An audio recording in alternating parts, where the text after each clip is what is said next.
Hello and welcome back, everybody. Hope you've got your orange hair spiked up as high as it'll go and you're ready to repay some grudges. Heir of Grudges here, and we're going to be continuing the Malakai Makaisson campaign. We have a lot of enemies to pay back some grudges against. We actually have a fair bit of oath gold right now. I don't think I need it for the research. Possibly I do, though. We're finishing up Iron Price, so I'm trying to, I was doing some work on my gun lines. This one buffs Iron Drakes, which is kind of fun. But then we have the shell production over here, which is really going to buff our artillery further. And honestly, we probably should focus on that. Again, someone was kind of after me about not having done any character runes or unit runes. And to a degree, they're absolutely right. I haven't done those things, and they're quite valuable. However, I haven't really had enough oath gold to do them either. For the character runes, the cheapest one is 300, and then there's 500 on some of them. Again, 300 and 500, and I just haven't had that much oath gold because I've been choosing to use it for the research. Now, maybe it's better. Again, I don't really research all the min-maxing. Might be better to be doing the other way around. However, what I could have done that would have been more effective is to make sure that I'm putting more of these buildings in that generate oath gold and income. I would have a little bit less income, but I would have a substantial amount more oath gold, which I could then use, of course, to make my faction stronger. But you'll notice that I've spent most of my time building the Trinket Maker, which is, a different version essentially here. But say, for instance, over here at Karak Doom, I was thinking about building some more recruiting, but honestly, I get decent recruiting from the global because of the airship and other stuff. So I might just go ahead, for instance, I can't have both of these buildings here, so I have to switch one or the other. So I would have to tear that one down to be able to build the other. And I think that's honestly what I'm going to do. And then I might go ahead and build this one here to get a little bit of extra control and get rid of some of that chaos corruption, produce some extra dwarf beer for trade. But we definitely need a bigger source of oath gold. I'm only getting 33 from buildings, and we could get a whole lot more. And then that would also substantially increase our power by, kind of really flexing our muscle with that oath gold. I need to have better defenses at some of these places. Winter Pyre is the one we just captured it, but I'm not going to be able to hold it.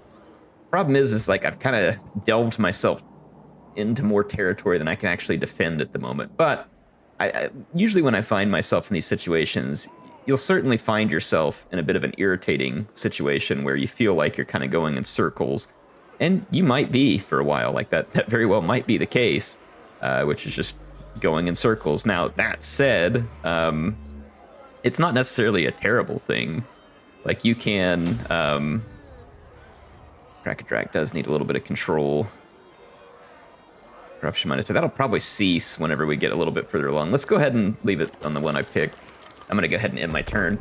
But in any case, like I said, usually if you can just beat down your opponents enough for long enough, and especially if you're making friends with other factions, you'll either, one, be able to save up the money to get another army to help tilt the balance, or two, they'll eventually beg for peace or something whenever you're kicking the crap out of them on one front and then someone attacks them on another front and they just can't keep up.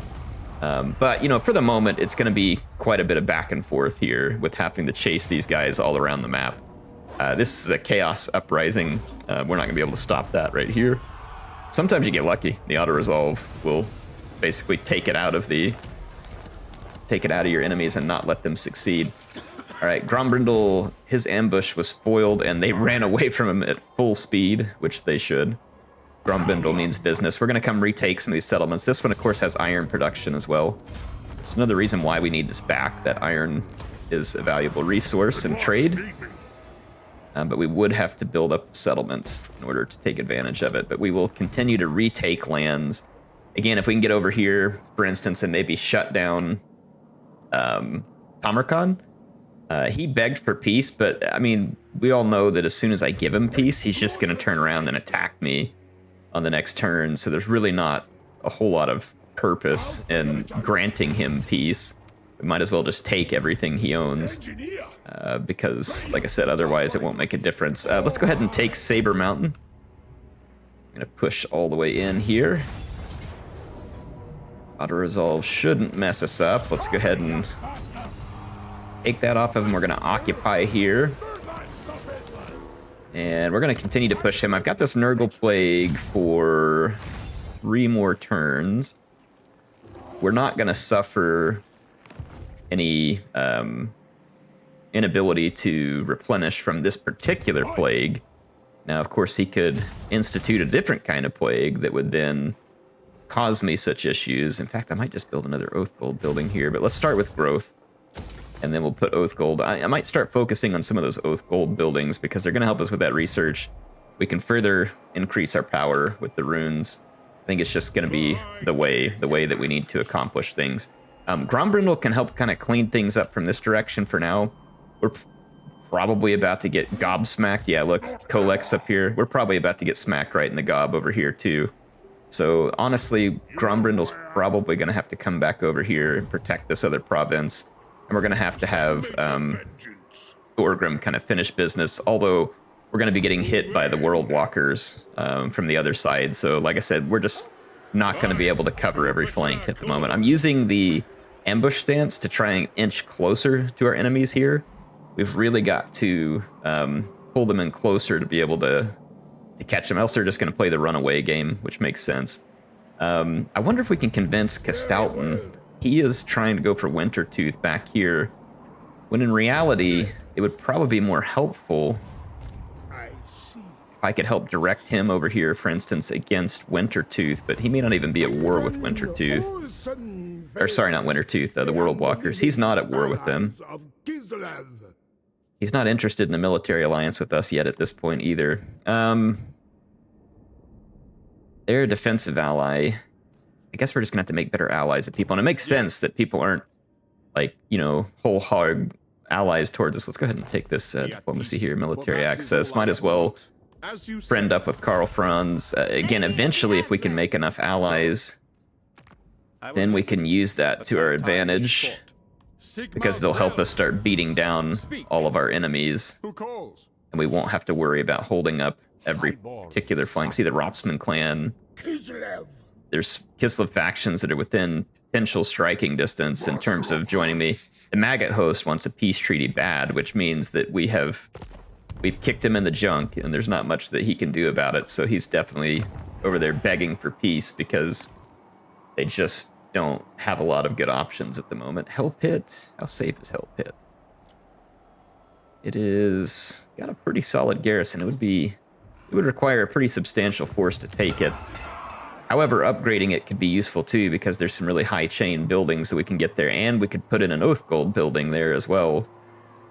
It costs a lot to upgrade, but at the moment we have the money for it as well, so probably not a bad idea. Let's go ahead and use our money for that purpose.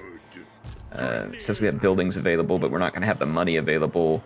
Let's remind ourselves, to get to tier 5, I need 16 growth. We're currently at 12 and growing quickly. But we're going to need 10,000 gold as well to upgrade the airship to its tier 5. Once we get it to tier 5, it's all the thunder barges that we can afford, folks. And that is definitely an intention. And of course, one of those thunder barges is going to be named the airship, as was requested in comments, and of course, as common sense would dictate here. Oh, sweet. We got another war on our northern flank. Literally every bad guy is attacking us, but not all of the quote-unquote good guys on my side are attacking them. So we're kind of the one fighting every war in the Chaos Waste right now. Okay, so we got through the turn-in. That's good. I'm glad the Beastmen were destroyed. No one likes Beastmen except for the Beastmen. We can't quite reach the next settlement on this turn-in. Can I go all the way underground? I can't reach all the way over here, unfortunately. It'd been nice if we could. I'm just going to go, actually, I'm going to step out of the settlement and go into the airship and camp stance and just continue to push further into Maggotkin territory. We need to upgrade Malakai.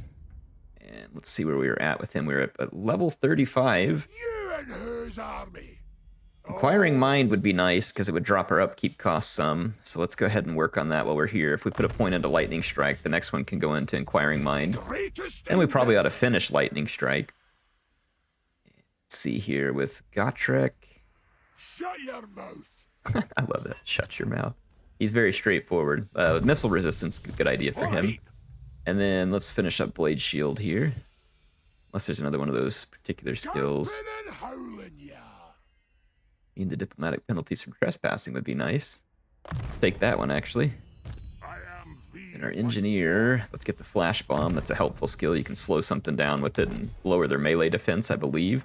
I haven't checked for grudge units. I think it is an Age of Reckoning right now. There are certain grudge units, or whatever you call them, grudge settlers that are powerful. Yeah, I don't have any available at the moment. Unfortunate. Pending Age of Reckoning effects. We're trying to fill this up right now. We got a little further to go. Control, Grudge Settlers, Coiler Slayers. Yeah, so we're gonna have to wait for the next one to get Grudge Throwers, Longbeards, Iron Drakes, Hammers. I think it's this one up here.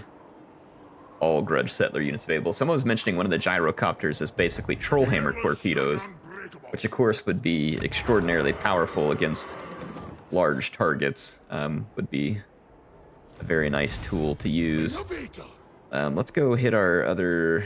I don't want to build the outpost right now. Someone was saying, though, if we got the Kislev gun units, they might be tall enough to fire over the top of our dwarf infantry. That's true, they might. I don't know. I haven't tried that anytime recently, but that very well might be possible. We're about to get hit over here. I'm actually going to go underground with Grombrindle and see if we can help ward off. Is that... Oh, it's Azazel. For a minute, I thought it might be... Oh, what's his name?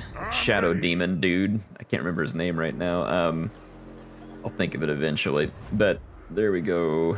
Yes. We can... Okay, these guys didn't run away. There's a huge amount of grudges that we can remove by attacking them, and it should be a battle worth showing because there'll be enough enemies there to kill, although they're not amazing enemies. Let's take a look at the map. Just make sure I don't have to... I hope I don't have to attack into a settlement. I don't. So I'm going to go ahead and fight this one. We've got the cannon, which will be awesome with the grape shot against all these marauders and other units. And then, of course, we have the goblin hewers that need a few more kills to complete that mission as well. Well, I forgot to turn my microphone on during the battle, so I'm going to try and give you all a cinematic battle. So that probably shouldn't be such a bad trade-off for you. The only thing I'm worried about is the first time I tried to record a battle replay in this patch, it was desynced horribly and didn't represent the battle. The second time I tried it, the battle just crashed nonstop and wouldn't play back. I don't know. Third time's the charm. We'll see. You know, something we will see is we will see this Marauder Chieftain getting hit by steam guns and cannons in a way that is truly marvelous and really helps us to be able to remove some grudges from the book. And speaking of the book, Thorgrim is up here reading from it, I guess. A little light reading while he waits on the battle. The Norskins, of course, are going to push forward. Hey, I don't know about you all, too, but are you excited that we might actually, at some point, get some updates to Norska? These guys have barely been touched since Game 1. I think they did a little bit of touch-ups to them when they pulled them into Game 2. I don't remember all the other stuff, but they do need some work. Look at the steam guns and the cannons. This must be Sirtha X's cousin here. Oh, man, look at those grudge rakers. Woo! Did you guys see that? Like, knocked all those guys on their butt. They have a knockback effect. Interesting. I haven't noticed that knockback effect before. Whoa, man, they shot the crap out of that wolf, too. They have some really neat effects on those grudge rakers. So the Norskins are going to come and collapse into my lines. I am going to use the goblin hewers against some key targets. So you can see this goblin hewer over here turning. We just need a few more kills on the goblin hewer. I'm going to use it against this skin wolf werekin, and then I've got the steam guns turned on him, and then there's some missile units back here too that have line of sight on him. So the skin wolf werekin is going to be sent packing relatively quick, and we are holding off on the flanks. I do have the Doom Seekers here too. And what's funny is that a Norskin Spearman is going to come around here, and these guys are going to very foolhardily take on Doom Seekers, which they are completely and totally out of their league. I did a little bit of death from above over here with my gyros because there was a nice little Norskin blob. So you can see my gyrocopters are under heavy fire from javelins and axes, and I gotta admit, anybody who can throw a javelin all the way up to a helicopter or an axe, I guess they deserve to kill it, because that is some Herculean effort to be able to get that done. So without their leader, though, the Norscan forces are in pretty rough shape. Let's get some of these Doomseekers up close, let you all see them. Yeah. These Norscan spearmen may think themselves fierce and think themselves capable, but this is like a weak and scrawny person like picking a fight with Thor or something. Like, I mean, this is just a terrible idea, and it is going to be proven as much. Thorgrim has kind of been out here this entire time, just duking it out with whatever units engage him. I usually leave him out front like that as basically bait, and then I can tune my cannons in on him. In the meantime, I turned the grape shot on and was able to chase off this entire flank with the grape shot. There is still another flank over there, and we will have to deal with them, but they're not going to last much longer either. You can see that Zufbar 42-pounder ripping across them, and at this point, the Norskins are not long for this world, though these guys decided that not quite enough of their brethren had died yet, so they decided to come charging back into battle, and I'm going to give them a healthy dose of grape shot here in order to make sure they understand that this battle is over, that they really should have taken the hint. But, you know, if they prefer to lie dead on the battlefield, then it's something that can certainly be arranged for them. There goes the grape shot right through that group. And with that, you can see that most of the Marauders are deciding to run. Oh my gosh, that grape shot is just gruesome. I love the steam guns, too. Nice effects. Nice effects indeed. So this armored infantry line held up well. The Norskins didn't really have a whole lot that was going to do any good against it, and it just left them very vulnerable here. See the grape shot still ripping through those guys, and pretty much all of our enemies are routing at this point. We're going to get a few parting cheap shots into our enemies, and then I will see you all back on the campaign map, but otherwise we were very successful here. All right, I didn't expect for that to become a cinematic battle, but it did because I had my microphone off, so I'll go back and, of course, have recorded it for you all. Nice victory for us, man. Those cannons are great. We got the rest of the kills we needed for the Goblin Hewers, so that should complete that mission. An Occupy, yep, that checks that off, so we can technically fight this adventure now as well. I don't remember exactly what rewards it offers here. The Ragnarok Trophy, okay, which is a unique banner, I think, that we can put on, and then we get an extra spear for the Spirit of Grungni, which, of course, is really good against large units. So that should be a handy tool to have in our arsenal. How can I help? All right, so we're ready to face off there. I don't believe I can move any of my other armies Malakai Makaisson on this particular turn in. I'm going to go ahead and save some money. Well, we don't need to save that much money with the blimp, or the airship. I called it a blimp. Yet, because we're just not desperate need. We've built all the military buildings that you can build on it. So I guess we might as well build this. These two, Circle of Influence or Unit Experience Gain. Unit Experience Gain is just not particularly useful for us at the moment. This other one's not particularly useful for us either. Well, it is in the sense that we can recruit quicker. But I mean, there may be other buildings, honestly, that would come in handier for me, but it's okay. We should be good one way or the other. Boy, it's going to be crazy whenever Druki start to show up in droves over here. And we've already got Throg coming back at us full strength. We could really use... We probably need to get rid of these Goblin Hewers and put cannons in. The cannons are what's going to really deal the damage here. I love these Grudge Rakers. I honestly, though, haven't been blown away by Grudge Rakers. They just, like, their damage stats look absolutely amazing, but it's hard to get a lot of shots with them. Maybe what I should be doing is kind of checkerboarding my infantry or leaving small gaps in it up front and then blasting into the edges as the enemy overlaps me. So that might be the better strategy with those. We should probably try that. Otherwise, I'm going to get rid of these Goblin Hewers. I just, like, they're cool. Again, great at killing stuff quick, but the cannon's just going to be better because it can reach out further, and then I can switch it to Grape Shot, and it's just absolutely more effective. Unfortunately, it's going to tie me down for a couple of turns to get the cannons. Not exactly what I would like, but it is the reality of the situation. Let's go with Inspirational Leader there. Onward! And let's finish Requisition. It's going to be it for skill points. Both gold is looking good.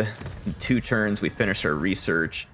And then I want to do this large scale shell production. And then that will unlock field engineers. And then that'll unlock artillery entrenchment, which means that our artillery becomes immune to flanking and gains missile resistance, which is going to honestly be pretty strong. And then we have the gyrocopter upgrades up here too, which could be really fun and really handy. So there's a bunch of these upgrades that I want to make on our units.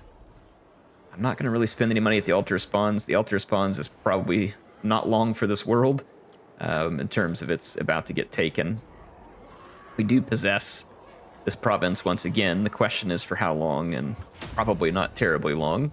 Let's go ahead and end another turn and see what happens. All right, so Azazel got reinforced by Kolek, and they're going to attack Storm Brackmount. It's unfortunate I couldn't reach this settlement, because with that garrison in my army, we probably could have put these guys down relatively easy. We might still be able to put them down in a battle. We'll have to see. Or whoops. All right, I accidentally clicked in to fight that battle, and then I had to exit it. So I don't know if it gives you like an actual auto-resolve or what, but we probably would have performed better than that if I would have just clicked the auto-resolve. Unfortunate for me, but it was not a terribly important settlement. The only downside is that we're going to lose our commandment there. Again, we're going to lose settlements left and right for multiple turns here. It's just going to be a give and take situation. These guys aren't going to gain any advantage against us where we're strong. Age of Reckoning. It's like another quest battle. We got a bunch of battles we need to fight. That one's for Thorgrim. We're going to enter the Age of Reckoning here because I do need some units potentially we'd have available. Let's take a look here at Grombrindal's army. He's got 1 slot available immediately. Let's take a look at the Grudge Settler units. Oh, we already have 5. It's crap units again, except for the hammer. Well, the hammer and the Longbeard would be good. The Iron Drake would be less than useful. I do have the cannons. I could drop one of the Grudge Throwers. Honestly, I'd probably drop both the Grudge Throwers and just add some of that infantry at the moment. I'm here now. Let's go in here. Drop those in. Recruit that. I think it was missing 1 unit here, but anyway, that gives me some better infantry. We have a lot of infantry. I can only have 5 Grudge units in stack. We have a Slayer here. Slayer does do armor sundering and could be really helpful. I'm going to go ahead and keep it. Unfortunately, I mean, the only other thing I can... Well, I say unfortunately, I can recruit the Goblobber right now, or on the next turn we can put the Dragonback Slayers in there. I'm just going to grab the Goblobber real quick. And then I'm going to go ahead and move underground and attack Azazel and see if we can kill these guys right here and now. We'd get a lot of settled grudges from it. It says we're going to lose. I suppose we might. I mean, this army's not amazing, but I mean, it is Grombrindal. And I do have a fair bit of power in these cannons. And the Grudge Thrower is going to be really good against infantry. We've got Grape Shot. I've got Thunderers for taking down like Azazel, Kolek. I mean, I don't know. Let's give it a shot. See if we can win. I'm going to immediately target Azazel.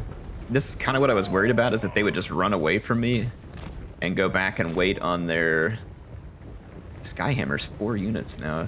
Gyro Bomber's no longer a single entity. That's actually probably a good thing, as the Gyro Bombers were... the Gyro Bombers were a little bit weak, I think, comparatively to their copter counterparts. So let's go see how this functions. I haven't really messed with it much. I've got them moving in. They are really quite slow compared to the other ones as well. I'm trying to bomb Azazel a little bit. We are getting good hits with the Goblobber. When Azazel sits still, I should score nice hits on him as well. And hopefully we can kind of taunt them forward. He is going to be far faster than my Gyro Bomber. This thing says speed 90, but I'm feeling like this is more like a 50 or 60. Like, I'm not feeling a 90 on this here. does have the suppressed gun on it, though, which should slow down a pursuing enemy if you can put a hit on them first. Yeah, there we go. So Azazel's speed has now been dropped a decent bit. Enemy reinforcements are on the way in. They're going to start repositioning again. I don't want them to leave cannon range. I want to continue firing on them while they're wasting their time resituating, and it looks like Azazel's still sitting just inside a cannon range. I do have restock, which could potentially be important here. Comes Kolek. We're doing really good damage to Azazel. I was kind of hoping we could get a couple of their units to charge us, but they're not taking the bait. There's a Swords of Chaos out there that we need to keep an eye on, too. That's going to be a very dangerous unit. He is right on the edge of our cannon range, but we are still tagging him up nicely. Azazel is down under half health, or now he's under half health. Let's take the Goblobber and continue to pick any appropriate target. I've been hitting the Demon Spew, which is fine. Target these Marauders. Whenever they get in these Bloodletters, be good targets. There's going to be quite a few.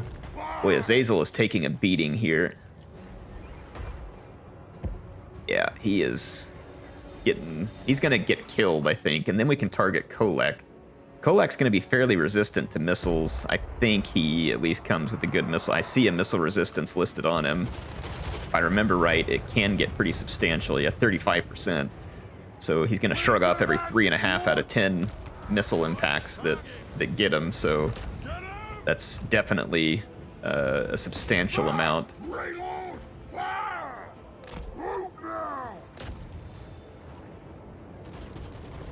Shoot these guys up a little more. I'm going to go ahead and start falling back with the gyro bombers. They're not a particularly fast unit.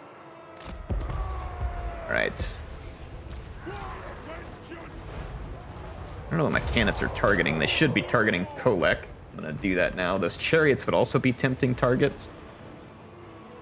Having a runesmith with the rune of slowness would be really helpful here too. We have the potential, for instance, to just get completely overwhelmed here. There's a lot of bloodletters.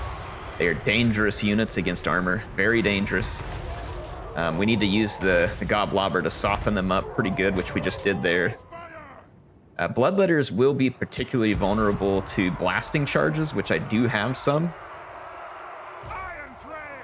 Actually, I think I'm going to do this here. I'm going to leave a small gap in the line, and I'm going to leave that Scolder Guard to try and shoot through it like that. All right, Kolek has taken some pretty good hits.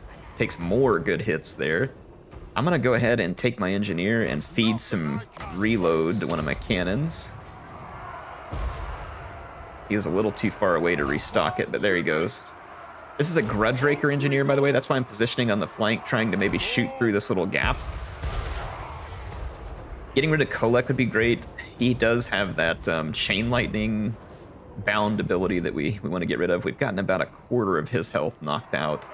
Still got a long ways to go. The Bloodletters are taking a bit of a beating from the Goblobber, which, again, great. We need to do all the damage we can. The Goblobber's picked up 102 kills, so not an insubstantial amount there.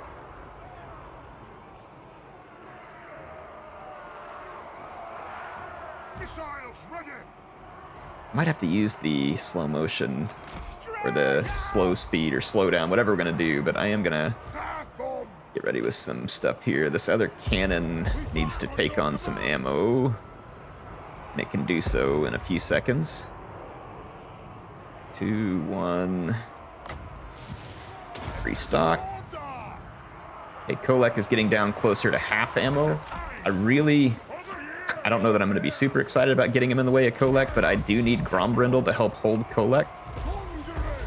I'm going to target down these Bloodletters. I need to weaken the Bloodletters. They are the anti-armor capability here. Kolek obviously is a very appropriate target as well, but I'm going to try and get one good volley into the Bloodletters. Now I'm going to target Kolek. Bloodletters will be dangerous against Grombrindle as well. If they do blob around him, I also have the option of... Okay, yeah, we are soaking some real good damage into Kolek at the moment.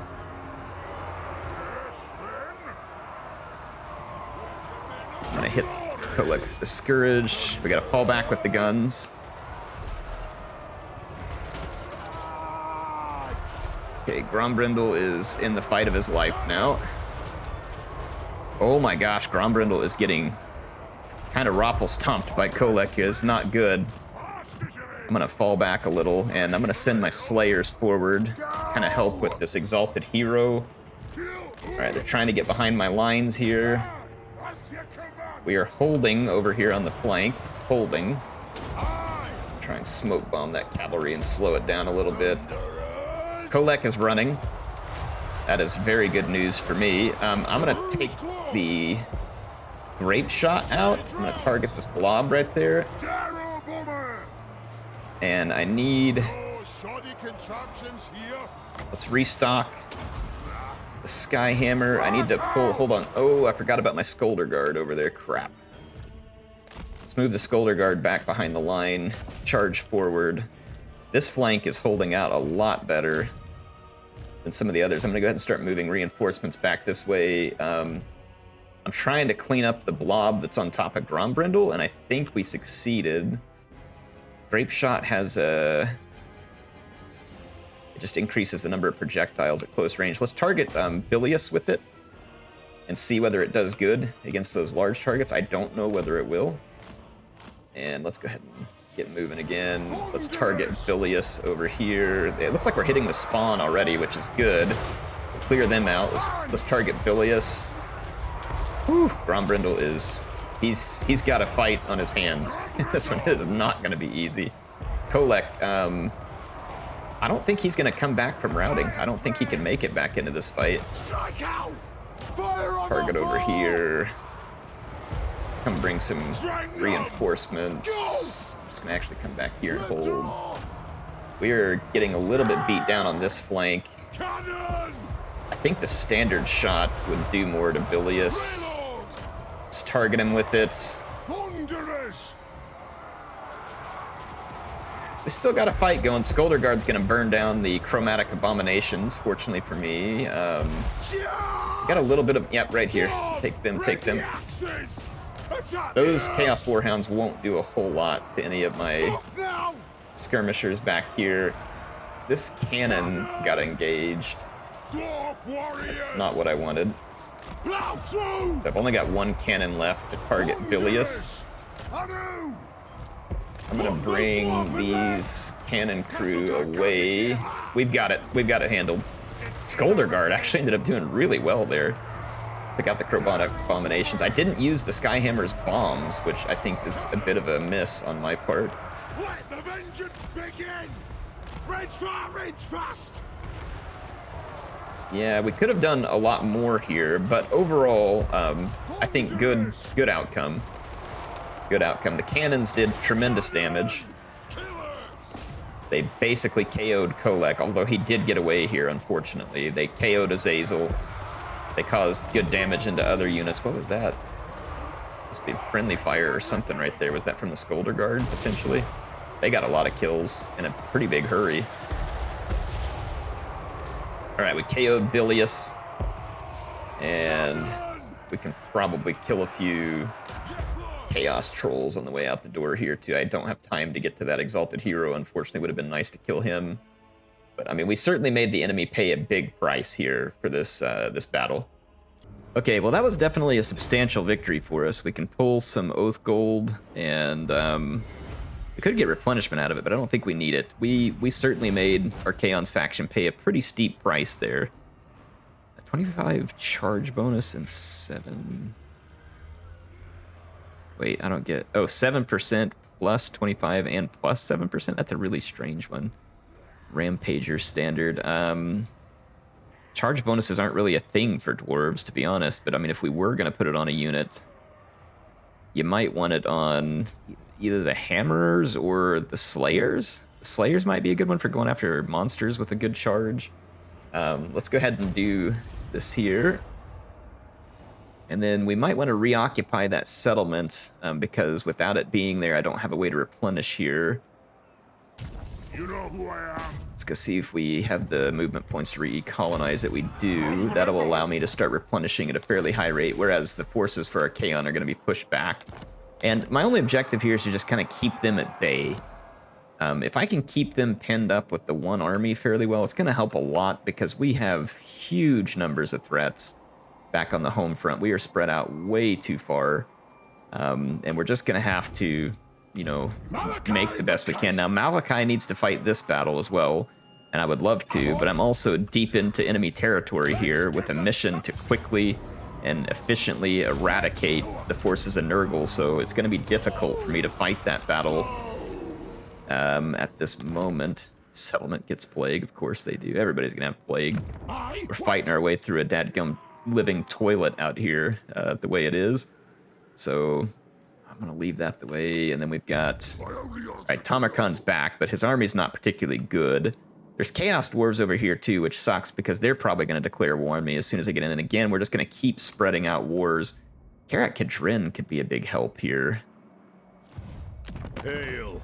Do not be intimidated by the Why are you holding out on, like, a non-aggression pact, bro? Is there like a crap settlement we could give him? I'd have to give him one of these over here. I mean, is one of those really going to hurt me?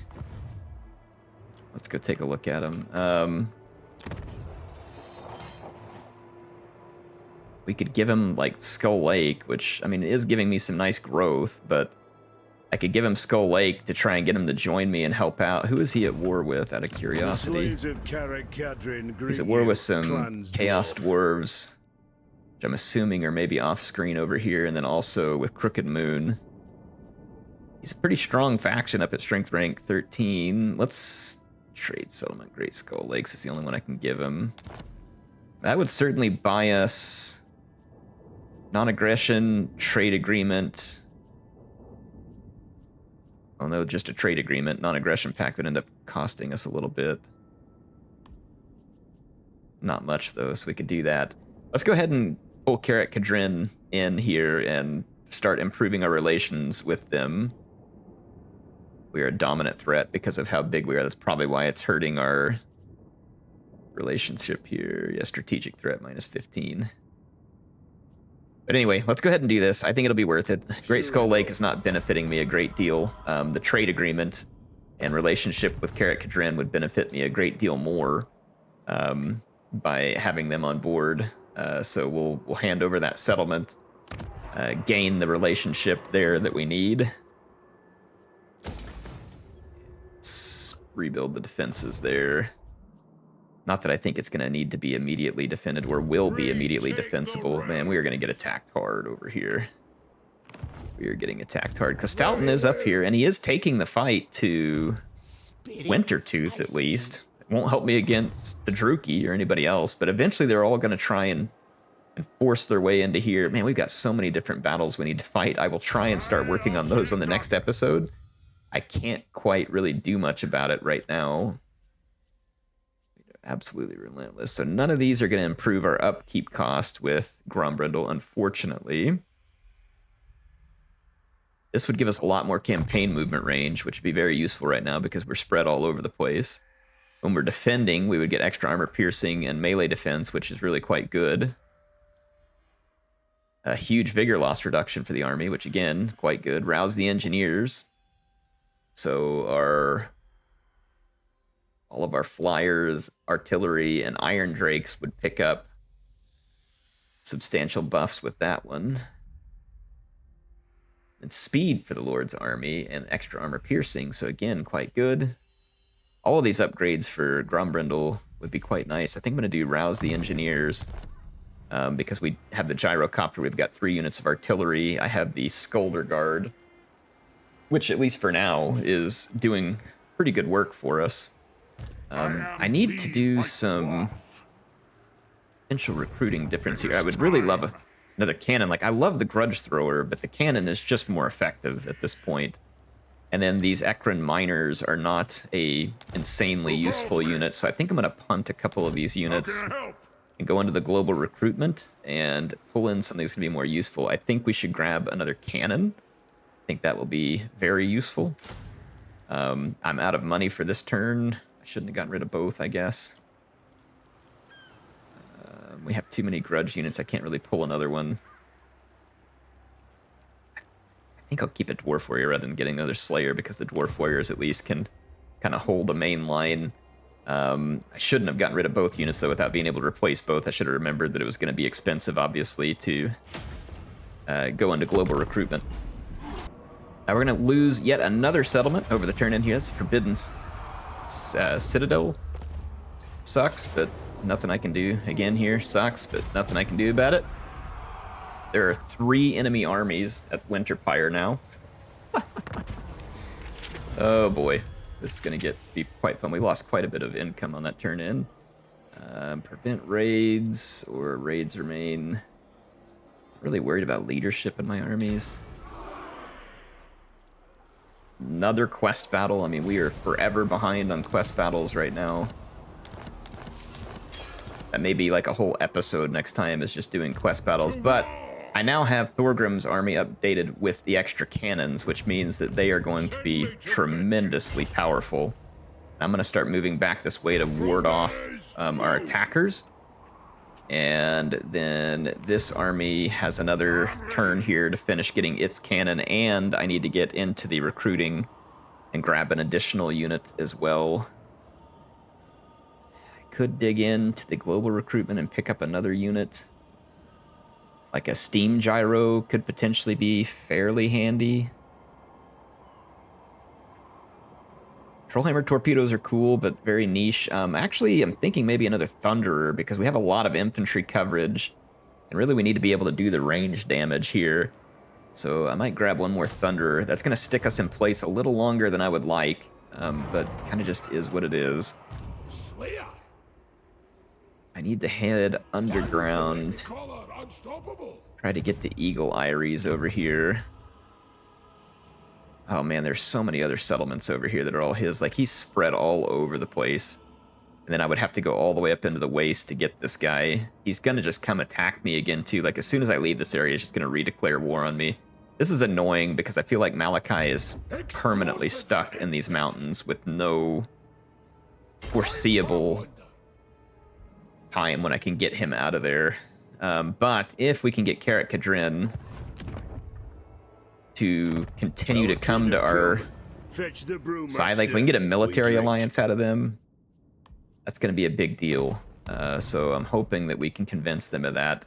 But I mean, it is amazing how far and wide we are spread and how many enemies we have to take on. Kislev is not doing well because the War Groves of Woe are eating into them. Karl is doing quite well, so making better friends with Karl would Friends of the Empire. Certainly be expedient. We're not too far off from a potential defensive alliance with Karl, and he might be of good value to us in the fight against, say, like Wintertooth and other annoying factions in the area. So that would be something for us to look into. All right, we completed Iron Price, and I'm going to head on to the large-scale shale production and onto artillery entrenchment, as we are really making use of that artillery. Anyway, hope you all enjoyed the episode. We do have a lot of work to do, and there's going to be a lot of back and forth. Expect big battles over here in the Giant Home Mountains, as Thorgrim, of course, fights to keep our homeland safe. And then expect a lot of annoyance and literally running around for hundreds of miles by Malakai on the airship, because he is going to have to be all over these mountains in order to root out the Maggot Lord, who's just got a very annoying position here where he's just spread all across the map, and I don't have enough funds to fund all the armies. And then, of course, we also are having to try and fight off our Kaon, and you can't make peace with these guys, and no one else is up here to help me get rid of them, so we're just going to have to do the best we can here. There's really no other way to take it. HeirofCarthage signing out. I will see you all soon with some more action in Total War Warhammer 3.